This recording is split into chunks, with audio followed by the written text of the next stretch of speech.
పుష్పవన్ అల్లు అర్జున్ పుష్పవన్ ఎంత సంచలనం సృష్టిందో మనకు తెలియదు కాదు.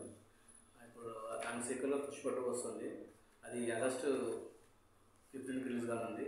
సో ప్రమోషన్లో భాగంగా ఫస్ట్ లిరికల్ రిలీజ్ చేసిన టీము లిరికల్ మాత్రం రిలీస్తుంది. పుష్ప పుష్ప పుష్ప అంటూ చంద్రబోస్ రాసిన ఈ గీతాన్ని గీతానికి దేవిశ్రీ ప్రసాద్ సంగీతం అందించాడు. పాట మాత్రం ఒక రేంజ్లో ఉంది. మంచి మాస్ బీట్గా ఇన్స్టాంట్ హిట్గా నిర్వహణ ఉంది. ఈ సినిమా బిజినెస్ విషయానికి వస్తే పుష్ప ఇప్పటికే అంటే లాభాలు టెబుల్ ప్రాఫిట్ వచ్చినట్టు తెలుస్తుంది.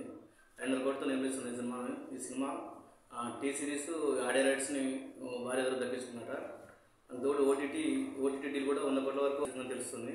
ఇక ఈ సినిమాలో ఒక గంగమ్మ జాతర అనే ఇంటర్వ్యూలో వచ్చే సీన్ కోసమే దాదాపు 60 కోట్లు దాకా కట్ చేసి తీశారంట. చాలా గ్రాండ్గా ఉందని తెలుస్తుంది. ఈ సినిమా హైలైట్గా ఉంటుందని టాకు. ఇక ఈ పుష్ప 2 తర్వాత నెక్స్ట్ సినిమాలోకి వస్తే నెక్స్ట్ యాక్చువల్గా త్రివిక్రమ్ తోటి ఒక సినిమా అనుకున్నారు, కానీ అది హోల్డ్లో ఉన్నట్టు తెలుస్తుంది. సో పుష్ప 2 తర్వాత మన సరైన కాంబినేషన్లో బోయపడితో ఉన్నట్టుందని టాకు.